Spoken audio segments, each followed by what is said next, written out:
രാഹുൽ മാങ്കൂട്ടത്തിനെ പിന്തുണയ്ക്കുന്ന ആളുകളെല്ലാം ഉറപ്പായിട്ടും വീഡിയോ ലൈക്ക് ചെയ്യണം. അതുപോലെ ചാനലും കൂടെ സബ്സ്ക്രൈബ് ചെയ്ത് വെക്കണം. രാഹുലിനെ സപ്പോർട്ട് ചെയ്യുന്ന ആളുകളെല്ലാം ഉറപ്പായിട്ടും ചാനൽ സബ്സ്ക്രൈബ് ചെയ്ത് വെക്കണം.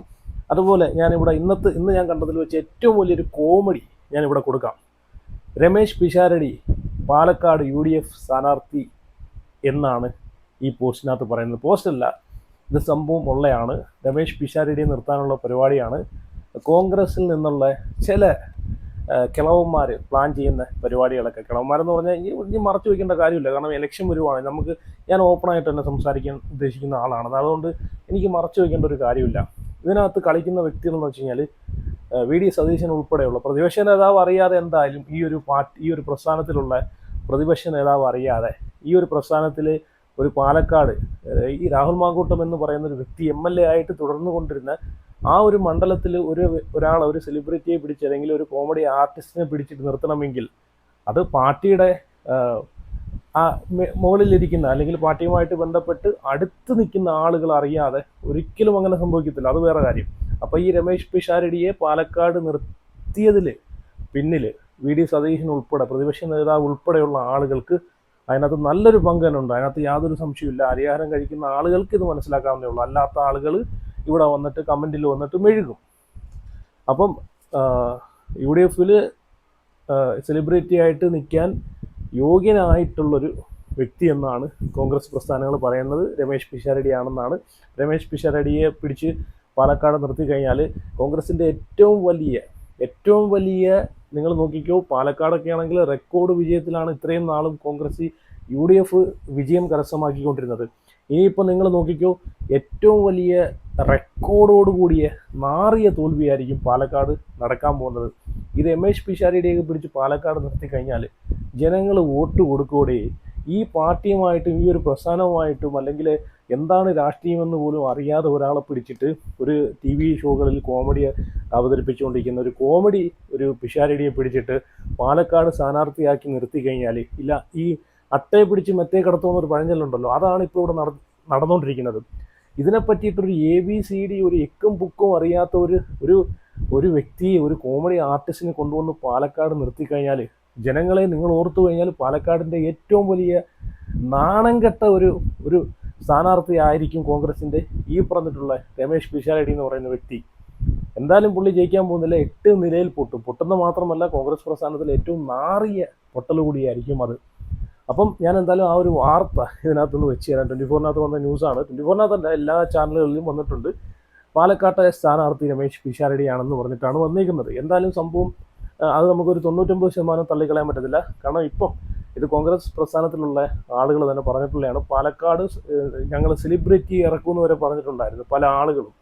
ഇനി എത്ര വലിയ സെലിബ്രിറ്റികളെ ആണെങ്കിലും ഞാൻ പറഞ്ഞല്ലോ, ഇനി മമ്മൂട്ടിയോ ഇനി മോഹൻലാലെയോ ആരെ കൊണ്ട് വന്നാൽ പോലും രാഹുൽ മാങ്കൂട്ടം അല്ലാതെ ഒരു വ്യക്തി പാലക്കാട് നിന്ന് കഴിഞ്ഞാൽ അത് ജനങ്ങൾ അതിനുള്ള തിരിച്ചടി കൊടുത്തിരിക്കും. 8 നിലയിൽ പൊട്ടിയിരിക്കും. അതിനകത്ത് യാതൊരു സംശയമില്ല. കാരണം പാലക്കാട്ടെ ജനങ്ങൾ ഈ ഒരു പ്രസ്ഥാനത്തിനെ കണ്ടു തുടങ്ങി തന്നെ ഈ ഷാഫി പറമ്പിലിനെ പോലെയുള്ള ആളുകളും അതുപോലെ രാഹുൽ മാങ്കൂട്ടത്തിനെ പോലെയുള്ള ആളുകളൊക്കെ കണ്ടിട്ടാണ് UDFനെ ഇത്രയും പിന്തുണച്ച് UDFന് ഇത്രയും റെക്കോർഡ് ഭൂരിപക്ഷ വിജയത്തിലേക്ക് എത്തിച്ചത് തന്നെ ഇവരെയൊക്കെ കണ്ടിട്ടാണ്. ഇവരെയൊക്കെ പ്രകടനങ്ങളും ഇവരൊക്കെ ആ ഒരു പാലക്കാടിന് വേണ്ടിയിട്ട്, പാലക്കാടിലെ ജനങ്ങൾക്ക് വേണ്ടിയിട്ട് നടത്തി കൊടുത്ത സേവനങ്ങളൊക്കെ കണ്ടുകൊണ്ടാണ്, ആ സേവനങ്ങളിൽ അവർ തൃപ്തരായതുകൊണ്ടാണ് ഇവരെ ജനങ്ങൾ റെക്കോർഡ് ഭൂരിപക്ഷത്തോടു കൂടി ഇങ്ങനെ ജയിച്ച്. ഷാഫി പറമ്പിൽ തന്നെ നിങ്ങൾ നോക്കി 3 വട്ടമാണ് അവിടെ വൻ ഭൂരിപക്ഷത്തോടു കൂടി ജയിച്ചു വന്നത്. അതിനുശേഷമാണ് രാഹുൽ മാങ്കൂട്ടം നിന്നത്. രാഹുൽ മാങ്കൂട്ടം എന്നൊരു വ്യക്തി അവിടെ നിന്നപ്പോഴത്തേക്ക് റെക്കോർഡ് വിജയമായിരുന്നു. അത് മനസ്സിലാക്കണം. എന്തായാലും നിങ്ങൾ ആ വാർത്തയൊന്ന് കണ്ടു. ഓക്കെ. നിയമസഭാ തെരഞ്ഞെടുപ്പിൽ പ്രശസ്ത കലാകാരൻ രമേശ് പിഷാരടി പാലക്കാട് നിന്ന് UDF സ്ഥാനാർത്ഥിയാക്കാൻ സാധ്യതയുണ്ടെന്ന വാർത്ത പാലക്കാട് നിന്ന് വരുന്നു. രമേശ് പിഷാരടിയുടെ പേര് AICC സ്ക്രീനിംഗ് കമ്മിറ്റിക്ക് കൈമാറിയെന്നും വിവരമുണ്ട്. ഷാരിഖ് നവാസ് പാലക്കാട് നിന്ന് വിവരങ്ങളുമായി ചേരുന്നു. Shariq, good morning. പറയൂ, രമേശ് പിഷാരടി സന്നദ്ധത അറിയിച്ചു എന്ന വാർത്തകൾ വരുന്നുണ്ട്. അദ്ദേഹത്തിൻ്റെ സുഹൃത്തുക്കളുമായിട്ടൊക്കെ തന്നെ അദ്ദേഹം ചെറിയ രീതിയിലൊക്കെ ഈ കാര്യങ്ങൾ പങ്കുവയ്ക്കുന്നുമുണ്ട്. എന്താണ് വിവരങ്ങൾ? ഗുഡ് മോർണിംഗ് എസ് പാലക്കാട് മണ്ഡലത്തിൽ നിയമസഭാ തെരഞ്ഞെടുപ്പിൽ പാലക്കാട് മണ്ഡലത്തിൽ നടനും സംവിധായകനുമായ രമേശ് പിഷാരടി മത്സരിക്കുമെന്ന വിവരങ്ങളാണ് പുറത്തുവരുന്നത്. രമേശ് പിഷാരടിയുമായി കോൺഗ്രസ് നേതാക്കൾ ആശയവിനിമയം നടത്തിയതുമായി ചർച്ച നടത്തി. അപ്പോൾ രമേശ് പിഷാരടി മത്സര സന്നദ്ധത അറിയിച്ചിട്ടുണ്ട്. മത്സരിക്കാമെന്ന്, പാലക്കാട് മണ്ഡലത്തിൽ മത്സരിക്കാമെന്നുള്ള ഒരു അറിയിപ്പ് രമേശ് പിഷാരടിയുടെ ഭാഗത്തു നിന്നും കോൺഗ്രസ് നേതാക്കളോട് അറിയിച്ചിട്ടുണ്ട്. രമേശ് പിഷാരടിയുടെ സുഹൃത്തുക്കളിൽ നിന്നും അദ്ദേഹത്തിൽ നിന്നും നമുക്ക് ലഭിക്കുന്ന വിവരങ്ങൾ അത്തരത്തിലാണ്. മത്സര സന്നദ്ധത രമേശ് പിഷാരടി ഇതിനകം അറിയിച്ചു കഴിഞ്ഞു. AICC സ്ക്രീനിംഗ് കമ്മിറ്റി രമേശ് പിഷാരടിയുടെ പേരാണ് അന്തിമ പട്ടികയിൽ ഉൾപ്പെടുത്തി പാലക്കാട് നിന്ന് നൽകിയിരിക്കുന്നത്. പാലക്കാട് മണ്ഡലത്തിൽ ഏറെക്കുറെ രമേശ് പിഷാരടിയുടെ പേര് ഉറപ്പിച്ചു കഴിഞ്ഞു എന്ന് തന്നെ നമുക്ക് പറയാം. നേരത്തെ കോൺഗ്രസിന്റെ തന്നെ മുതിർന്ന നേതാവ് K മുരളീധരൻ, അതുപോലെ തന്നെ മുൻ IAS ഉദ്യോഗസ്ഥൻ കണ്ണൻ ഗോപിനാഥൻ എന്നിവരുടെ പേരുകളൊക്കെ ചർച്ച ചെയ്തിരുന്നു. എന്നാൽ ഇപ്പോൾ അന്തിമ പട്ടികയിൽ രമേശ് പിഷാരടിയുടെ പേര് മാത്രമാണ് ഇപ്പോൾ AICC സ്ക്രീനിംഗ് കമ്മിറ്റിക്ക് മുമ്പാകെ ലഭിച്ചിരിക്കുന്നത്. അപ്പോൾ രമേശ് പിഷാരടിയുമായി കോൺഗ്രസ് നേതാക്കൾ ആശയവിനിമയം നടത്തി. രമേശ് പിഷാരടിയും പാലക്കാട് മണ്ഡലത്തിൽ മത്സരിക്കാമെന്നുള്ള ഉറപ്പ് നൽകിയിട്ടുണ്ട്. നിലവിലെ സിറ്റിംഗ് MLA രാഹുൽ മാങ്കൂട്ടത്തിലെ കോൺഗ്രസ് പാർട്ടിയിൽ നിന്നും പുറത്താക്കിയതിനെ തുടർന്നാണ് ഇത്തരത്തിൽ മറ്റൊരു സ്ഥാനാർത്ഥിയെ പാലക്കാട് മത്സരിപ്പിക്കാൻ ഓക്കെ, പാലക്കാട് രമേശ് പിഷാരടിയാണ് എന്നിരിക്കട്ടെ. ഇതിലൂടെ നിങ്ങൾക്ക് മനസ്സിലാക്കാവുന്നേ ഉള്ളൂ, ഈ ഒരു പ്രസ്ഥാനം, പാലക്കാട് കോൺഗ്രസ് പ്രസ്ഥാനത്തിലിരിക്കുന്ന ആളുകൾ ഈ ഒരു പ്രസ്ഥാനത്തിനെ കുറ്റം പറയില്ല. ഈ പ്രസ്ഥാനത്തിലിരിക്കുന്ന ഈ പറഞ്ഞിട്ടുള്ള വെറും അട്ടകൾ ഇനി അള്ളിപ്പിടിച്ച് കിടക്കുമല്ലോ. അവർ കാലാവധി കഴിഞ്ഞാൽ പോലും ആ ഒരു കസേരയിൽ നിന്ന് ഇറങ്ങിക്കൊടുക്കാതെ കിടക്കുന്ന കുറേ ടീമുകളുണ്ട്, കുറേ കിളവൻ കഴിവേറി ടീമുകളുണ്ട്. അപ്പം ഇവരെയൊക്കെ ഒരു അജണ്ടയെന്ന് വെച്ച് കഴിഞ്ഞാൽ രാഹുൽ മാങ്കൂട്ടത്തിനെ എങ്ങനെയെങ്കിലും പാലക്കാട് പുറത്താക്കുക, ഈ ഒരു പ്രസ്ഥാനത്തിൽ നിന്നും പുറത്താക്കി കളയുക. കാരണം രാഹുൽ മാങ്കൂട്ടം എന്നൊരു വ്യക്തി എന്താണെന്ന് നല്ലതുപോലെ അരിച്ച് കലക്കി കുടിച്ചു വെച്ചേക്കുന്ന ടീമുകളാണ് ഈ പ്രസ്ഥാനത്തിലുള്ളത്. രാഹുലിനെ കോൺഗ്രസ് പ്രസ്ഥാനത്തിൽ നിന്ന് പുറത്താക്കി കഴിഞ്ഞാൽ രാഹുൽ വേറൊരു പാർട്ടിയിലും പോയി ജോയിൻ ചെയ്യത്തില്ല, വേറൊരു പാർട്ടിയിലും പോയി കയറത്തില്ല എന്ന വ്യക്തമായിട്ടുള്ള ധാരണ ഈ പ്രസ്ഥാനത്തിലുള്ള ആളുകൾക്കുണ്ട്. കാരണം രാഹുൽ കറകളഞ്ഞ ഒരു കോൺഗ്രസ്സുകാരനാണെന്ന് ഇവർക്കൊക്കെ നല്ല ബോധ്യമുള്ളതുകൊണ്ടാണ്. രാഹുൽ ഈ ഒരു പ്രസ്ഥാനത്തെ ചതിക്കത്തില്ല, ഈ ഒരു പ്രസ്ഥാനത്തെ ഒറ്റിക്കൊടുക്കത്തില്ല, ഈ ഒരു പ്രസ്ഥാനം കളഞ്ഞിട്ട് വേറൊരു പ്രസ്ഥാനത്തിലേക്ക് ചെന്ന് കയറത്തില്ല എന്ന നല്ല ബോധ്യം ഉള്ളതുകൊണ്ടാണ് രാഹുലിനെ പുല്ലുപോലെ ഈ ഒരു പ്രസ്ഥാനം വലിച്ചെറിഞ്ഞ് കളഞ്ഞത്. പാലക്കാട് നിങ്ങൾ നോക്കിക്കോ, പാലക്കാട് ഇവിടെ രമേശ് പിഷാരടിയെ വെച്ചിട്ട് വോട്ട് പിടിക്കാനോ അല്ലെങ്കിൽ പാലക്കാട് തിരിച്ചു കൊണ്ടുവരാനോ തിരിച്ചു പിടിക്കാനോ അല്ല ഇവർ ഉദ്ദേശിക്കുന്നത്. എങ്ങനെയെങ്കിലും അവിടെ പേരിനൊരാളെ നിർത്തണം. അത് കഴിയുമ്പോഴത്തേക്ക് അവരെ എടുത്ത് വെളിയിൽ കളയണം. അപ്പോൾ പാർട്ടിയിൽ നിന്നുള്ള ഒരാൾ തന്നെ ആകുമ്പോഴത്തേക്ക് അത് ഈ ഒരു പ്രസ്ഥാനത്തിന് തോൽവി, പാർട്ടിയിൽ നിന്നൊരാളെ പിടിച്ച് പാലക്കാട് നിർത്തിയെന്നിരിക്കട്ടെ, അത് വൻ ഭൂരിപക്ഷ തോൽവി ആകുമ്പോഴത്തേക്ക് ഈ ഒരു പ്രസ്ഥാനത്തിന്, കോൺഗ്രസ് പ്രസ്ഥാനത്തിന് ഏറ്റവും വലിയ നാണക്കേടും ഏറ്റവും വലിയ അപമാനമായിരിക്കും. സ്വന്തം പാർട്ടിയിൽ നിന്ന് ഒരാളെ പിടിച്ച് പാലക്കാട് നിർത്തിയിട്ട് തോക്കുന്നതിന് ഏറ്റവും വലിയൊരു അപമാനത്തിൻ്റെ തുല്യമായിരിക്കും അത്, അല്ലേ? അപ്പോൾ അത് ഒഴിവാക്കാനും കൂടെയാണ് ഒരു പുറത്തുനിന്നുള്ളൊരു സെലിബ്രിറ്റിയെ കൊണ്ടുവന്നത്. പാർട്ടിയായിട്ട് യാതൊരു ബന്ധവുമില്ല, ഒരു എക്കും ബുക്കുമില്ല, ഒരു കൊടി പോലും പിരിച്ച് പരിചയമില്ലാത്ത രമേശ് പിഷാരടിയെ കൊണ്ടുവന്നിട്ട് ഈ പറഞ്ഞിട്ടുള്ള പാലക്കാട് നിർത്തിയിട്ട് 8 നിലയിൽ പൊട്ടിയതിന് ശേഷം രമേശ് പിഷാരടി എടുത്ത് കഴിയുമ്പോഴത്തേക്ക് ആരും ചോദിക്കാനും പോകത്തില്ല, ആരും പറയാനും പോകത്തില്ല. കാരണം പുള്ളിക്ക് ഒരു പാർട്ടി പരിചയമില്ല, പുള്ളി ഈ പറഞ്ഞിട്ടുള്ള സിനിമാ മേഖലയിൽ നിന്ന് വന്ന ഒരാളാണെന്ന് പറഞ്ഞിട്ട് ആൾക്കാർ അവിടെ തള്ളിക്കളയും. അതൊക്കെയാണ് ഇവരെ ബുദ്ധി. ഈ പ്രസ്ഥാനത്തിലിരിക്കുന്ന, ഞാൻ പറഞ്ഞല്ലോ, ഈ പ്രസ്ഥാനത്തിലിരിക്കുന്ന രാഹുലിൻ്റെ പതനം കാണാൻ ആഗ്രഹിക്കുന്ന ആളുകളെയൊക്കെ ബുദ്ധി എന്നല്ല ഫുദ്ധി എന്ന് വേണമെങ്കിൽ പറയാം.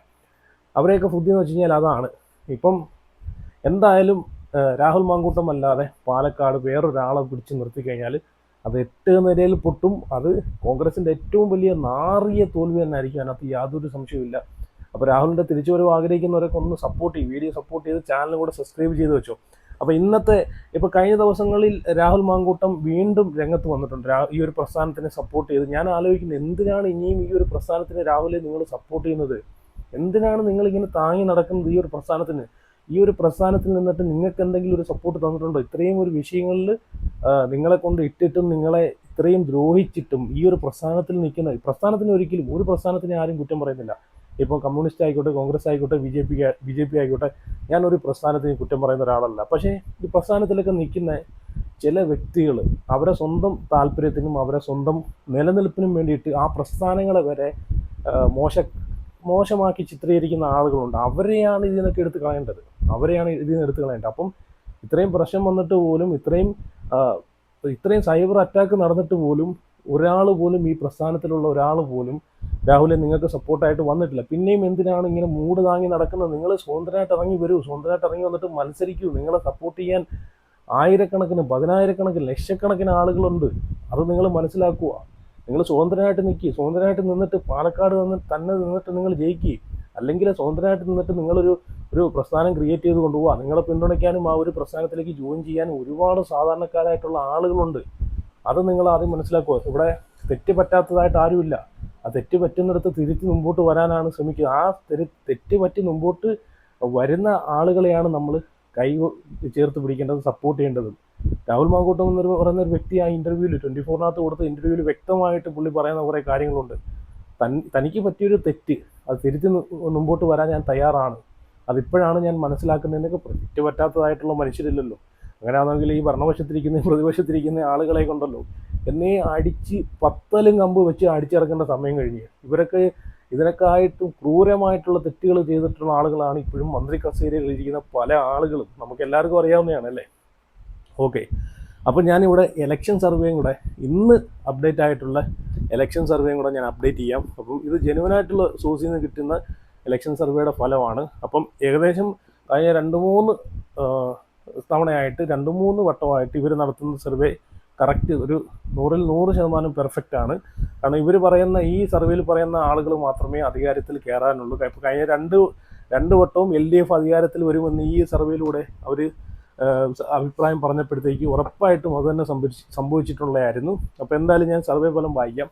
അപ്പോൾ എല്ലാവരും ഒന്ന് വീഡിയോ ലൈക്ക് ചെയ്തേക്കണേ, അതുപോലെ നിങ്ങളുടെ അഭിപ്രായം കൂടെ ഒന്ന് കമൻറ്റ് ചെയ്തേക്കണേ. പിന്നെ ഈ സർവേ കേട്ടിട്ട് ചിലപ്പം കുരുമുട്ടുന്ന പല ആളുകളും ഉണ്ട്. എന്നെ വന്ന് ചീത്ത വിളിക്കും. എന്നെ വന്ന് ചീത്ത വിളിച്ചിട്ടൊന്നും ഒരു കാര്യമില്ല. ഈ സർവേ ഉണ്ടാക്കി എടുത്തിട്ടുള്ളത് ഞാനല്ല. ഇത് സാധാരണക്കാരായിട്ടുള്ള ആളുകൾ ഇടയ്ക്ക് നിന്ന് അവരെ അഭിപ്രായങ്ങൾ അല്ലെങ്കിൽ അവരെ ഇടയ്ക്ക് നിന്ന് നടത്തി കോടിക്കണക്കിന് ആളുകളെ, കേരളത്തിൽ എത്ര ജനങ്ങളുണ്ടോ അത്രയും ജനങ്ങളെ അഭിപ്രായ സർവേയാണ്.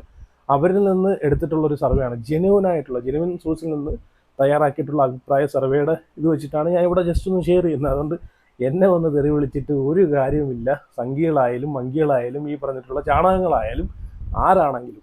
ഓക്കെ, ഞാനിവിടെ വായിക്കാം. LDF അപ്പം മൊത്തത്തിൽ 140 സീറ്റാണ് കേരളത്തിലുള്ളത്. അപ്പം ആലപ്പുഴ ആദ്യം തന്നെ ഞാൻ വായിക്കാം. ആലപ്പുഴയിൽ 9 സീറ്റാണുള്ളത്. 9 സീറ്റിലും LDF ആണ്. LDF അതുപോലെ UDF BJP. LDFന് 1 സീറ്റ്, UDFന് 8 സീറ്റാണ് ആലപ്പുഴയിലുള്ളത്. BJPക്ക് അവിടെ സീറ്റില്ല. കണ്ണൂർ 11 സീറ്റ്. 11 സീറ്റിൽ 10 സീറ്റും LDFനാണ്, 1 സീറ്റ് UDFനാണ്. BJPക്ക് അവിടെ സീറ്റില്ല. അടുത്തത് കാസർഗോഡ് 5 സീറ്റാണുള്ളത്. 5 സീറ്റും UDFനാണ്. അപ്പം ഈ 5 സീറ്റ് ഇപ്പോൾ ഇവിടെ 5 സീറ്റ് LDFന് സീറ്റില്ല. LDFന് സീറ്റില്ലാത്തതിൻ്റെ കാരണങ്ങളുണ്ട്. കാസർഗോഡ് ഞാൻ പറയേണ്ടതില്ലല്ലോ, നിങ്ങൾക്കറിയാവുന്നേ ഉള്ളൂ. കാരണം ഈ LDFൻ്റെ ഭരണം, LDF സത്യം പറഞ്ഞാൽ കാസർഗോഡ് ഒരു വികസനവും കൊണ്ടുവന്നിട്ടില്ല. ഒരു മണ്ണാങ്കട്ടയും കൊണ്ടുവന്നിട്ടില്ല. അതുകൊണ്ടാണ് ജനങ്ങൾ അവിടെ 1 സീറ്റ് പോലും LDFന് അവിടെ കൊടുക്കാത്തത് തന്നെ. UDFനാണ് 5 സീറ്റും അവിടെ കിട്ടിക്കൊണ്ടിരിക്കുന്നത്. അത് മുമ്പേ അങ്ങനെ തന്നെ മുമ്പേ കിട്ടിക്കൊണ്ടിരിക്കുന്നതാണ് 5 സീറ്റ്. അടുത്തത് പാലക്കാടാണ് ഈ ഇലക്ഷനിൽ ഏറ്റവും ആളുകൾ ഉറ്റുനോക്കുന്നൊരു സ്ഥലം, ജില്ല പാലക്കാടാണ്. പാലക്കാടിൽ ആര് ജയിക്കും, അല്ലെങ്കിൽ പാലക്കാട് എത്ര സീറ്റുകൾ ഇന്ന പാർട്ടിക്കാർ കൊണ്ടുപോകുമെന്നാണ് ഓരോ ആളുകളും ഇങ്ങനെ കാത്തിരിക്കുന്നത്. കാരണം രാഹുൽ മാങ്കൂട്ടം എന്നൊരു വ്യക്തിയുടെ അവിടുത്തെ ഒരു ഇതുണ്ടല്ലോ, പുള്ളി ഇല്ലാത്തതിൻ്റെ ഒരു ഇത് ഭയങ്കര തിരിച്ചടിയായിരിക്കും ഈ പറഞ്ഞിട്ടുള്ള UDFന് ഈ തവണ കിട്ടാൻ പോകുന്നത്. ഇപ്പം പിഷാരടിയും കൂടെ പിടിച്ച് നിർത്തിയോണ്ട് വൻ കോമഡി ആയിരിക്കും കേട്ടോ, വൻ കോമഡി ആയിരിക്കും. എന്തായാലും ഈ ഇലക്ഷൻ കഴിയുന്ന സമയത്ത്, റിസൾട്ട് വരുന്ന സമയത്ത് ചിരിക്കാൻ ഒരുപാട് കാണും. അപ്പോൾ പാലക്കാട് 12 സീറ്റിൽ 11 സീറ്റും LDF കരസ്ഥമാക്കിയിരിക്കുകയാണ്. 11 സീറ്റും. UDFന് അവിടെ സീറ്റില്ല. എന്ന് വെച്ച് കഴിഞ്ഞാൽ കഴിഞ്ഞ ദിവസം ഇട്ട സർവേക്കകത്ത് അവിടെ UDFന് 1 സീറ്റെങ്കിലും ഉണ്ടായിരുന്നു. ഇപ്പം ഇന്നത്തെ സർവേക്കകത്ത് 1 സീറ്റ് പോലും ഇല്ല. കാരണം എന്ന് വെച്ച് കഴിഞ്ഞാൽ പിഷാരടി അവിടെ പിടിച്ചിട്ടുകൊണ്ടാണ് ആ 1 സീറ്റും കൂടെ പോയത്. BJPക്ക് അവിടെ 1 സീറ്റുണ്ട്. അടുത്തത് മലപ്പുറമാണ്. മലപ്പുറത്ത് 16 സീറ്റ്. 16 സീറ്റിൽ 12 സീറ്റും LDFും 4 സീറ്റ് UDFുമാണുള്ളത്. BJPക്ക് അവിടെ സീറ്റില്ല. അടുത്തത് കോഴിക്കോടാണ്. കോഴിക്കോട് 13 സീറ്റ്. 13 സീറ്റിൽ 5 സീറ്റ് LDFനും 8 സീറ്റ് UDFനുമാണ്. BJPക്കോ മറ്റ് ആൾക്കാർക്കോ അവിടെ സീറ്റില്ല. അടുത്തത് കോട്ടയമാണ്. കോട്ടയത്ത് 9 സീറ്റാണുള്ളത്. 9 സീറ്റിൽ 9 സീറ്റും UDF ആണ് ഇപ്പം ലീഡ് ചെയ്തേക്കുന്നത്, പിടിച്ചിരിക്കുന്നത്. അടുത്തത് കൊല്ലത്ത് 11 സീറ്റാണുള്ളത്. 11 സീറ്റിൽ 2 സീറ്റ് LDFനും 9 സീറ്റ് UDFനുമാണുള്ളത്. അടുത്തത് വയനാട് 3 സീറ്റ്, 3 സീറ്റും UDFനാണ് അവിടെ സീറ്റുള്ളത്. അടുത്തത് തൃശ്ശൂർ 13 സീറ്റിൽ 8 സീറ്റ് LDFനും 2 സീറ്റ് UDFനും 3 സീറ്റ് BJPക്കും. അടുത്തത് തിരുവനന്തപുരത്ത് 14 സീറ്റുകളാണുള്ളത്. 14 സീറ്റിൽ 9 സീറ്റും UDFനാണ്. അവിടെ LDFന് സീറ്റേ ഇല്ല. LDFന് തിരുവനന്തപുരത്ത് നിന്ന് തറ പറ്റിച്ചളഞ്ഞു എന്നുള്ളത് പറയാം. ഒരു സമയത്ത് LDFൻ്റെ ഒരു കോട്ടയാണ്. കണ്ണൂരെ പോലെ തിരുവനന്തപുരം LDF പിടിച്ചുകൊണ്ട് വരുമായിരുന്നു. അപ്പോഴത്തേക്കാണ് BJPയുടെ ഇറക്കം. BJP ഇറങ്ങിക്കഴിഞ്ഞപ്പോഴത്തേക്ക് 5 സീറ്റ്, ഇപ്പോൾ ഇവിടെ 5 സീറ്റ് വരെ BJP ഇപ്പോൾ പിടിച്ചിട്ടുണ്ട്. BJP ഇനിയും പിടിക്കും. കാരണം തിരുവനന്തപുരത്ത് BJP നല്ലൊരു ഭരണം തന്നെയാണ് കാഴ്ചവെക്കുന്നത്. അടുത്തത് പത്തനംതിട്ടയിൽ 5 സീറ്റാണ്. 5 സീറ്റും കുഞ്ഞമ്മ കൊണ്ടുപോയെന്ന് വേണമെങ്കിൽ പറയാം കേട്ടോ. കുഞ്ഞമ്മയുടെ നാടായ പത്തനംതിട്ടയിൽ UDFനാണ് 5 സീറ്റും കിട്ടുന്നത്. കാരണം കുഞ്ഞമ്മയെ പോലുള്ള ആളുകൾ അവിടെ ഇത്രയും സ്ട്രോങ് ആയിട്ട് നിൽക്കുമ്പോൾ പിന്നെ വേറെ ആർക്കും സീറ്റ് കിട്ടുമോ? ഇല്ല, ഒരിക്കലും വേറെ ഒരു പാർട്ടിക്കും ആളുകൾ വോട്ട് ചെയ്യാൻ പോകത്തില്ല. അത് വേറെ കാര്യം. അടുത്ത് ഇടുക്കിയിൽ 5 സീറ്റ്, ഇടുക്കിയിലും 5 സീറ്റും UDFനാണുള്ളത്. അടുത്തത് അവസാനമായിട്ട് എറണാകുളത്ത് 14 സീറ്റാണുള്ളത്. 14ൽ 4 സീറ്റ് LDFനും 10 സീറ്റ് UDFനും. ഇത് സ്ഥിരമായിട്ട് ഇങ്ങനെയാണ് ഇപ്പം എറണാകുളത്ത് കിട്ടിക്കൊണ്ടിരിക്കുന്നത്. 4 സീറ്റ് LDFനും 10 സീറ്റ് UDFനും എന്നുള്ളൊരു കണക്കാണ് അവിടെ നടക്കുന്നത്. അപ്പോൾ മൊത്തത്തിൽ 140 സീറ്റ്, 140 സീറ്റിൽ LDFന് 53 സീറ്റും UDFന് 73 സീറ്റും BJPക്ക് 9 സീറ്റ്. ഇതിനകത്ത് നോക്കേണ്ടത് BJPയാണ്. BJPക്ക് 9 സീറ്റാണ് BJP ഈ ഇലക്ഷനിൽ പിടിക്കാൻ പോകുന്നത്. നോക്കിക്കോണം BJPയുടെ പവർ. BJP കയറി വരുന്നത് കണ്ടോ? കാരണം അങ്ങനെ വേണം കയറി വരാൻ. കാരണം സ്വന്തം പ്രസ്ഥാനത്തിൽ നിൽക്കുന്ന ആളുകളെ മാക്സിമം സപ്പോർട്ട് ചെയ്ത് കഴിഞ്ഞാൽ, കാരണം അവർക്ക് ആ പ്രസ്ഥാനത്തിലുള്ള ആളുകളെ അവർ സപ്പോർട്ട് ചെയ്ത് അവർക്ക് സീറ്റ് കൊടുത്തു കഴിഞ്ഞാൽ ഉറപ്പായിട്ട് കയറി വരാം. അല്ലാതെ ആ പ്രസ്ഥാനത്തിൽ നിൽക്കുന്ന ആളുകളെ അടിച്ചെടുത്ത് ഒതുക്കി വെളിയിൽ കളഞ്ഞിട്ട് കയറി വരാമെന്ന് വെച്ച് കഴിഞ്ഞാൽ ഒരിക്കലും ജനങ്ങളത് അംഗീകരിച്ചു കൊടുക്കത്തില്ല, ജനങ്ങളത് സപ്പോർട്ട് ചെയ്യത്തില്ല. അതാണിപ്പോൾ പാലക്കാട് നടക്കുന്ന കാര്യങ്ങൾ. പാലക്കാട് ഒരു സീറ്റ് പോലും ഇല്ല. നോക്കണം, പിഷാരടിയും കൂടെ കൊണ്ട് നിർത്തിയപ്പോഴത്തേക്ക് വൻ കോമഡിയായി. അവിടെ ഒരു സീറ്റ് പോലും ഇപ്പം പാലക്കാട് UDFന് കിട്ടാൻ പോകുന്നില്ല. അപ്പോൾ എന്തായാലും രാഹുലിൻ്റെ പിന്തുണയ്ക്കുന്ന ആളുകളെല്ലാം ചാനൽ സബ്സ്ക്രൈബ് ചെയ്ത് വെക്കണം. അതുപോലെ വീഡിയോ ലൈക്ക് ചെയ്ത് നിങ്ങളുടെ അഭിപ്രായം കൂടെ ഉറപ്പായിട്ടൊന്ന് കമൻറ്റ് ചെയ്തേക്കണേ.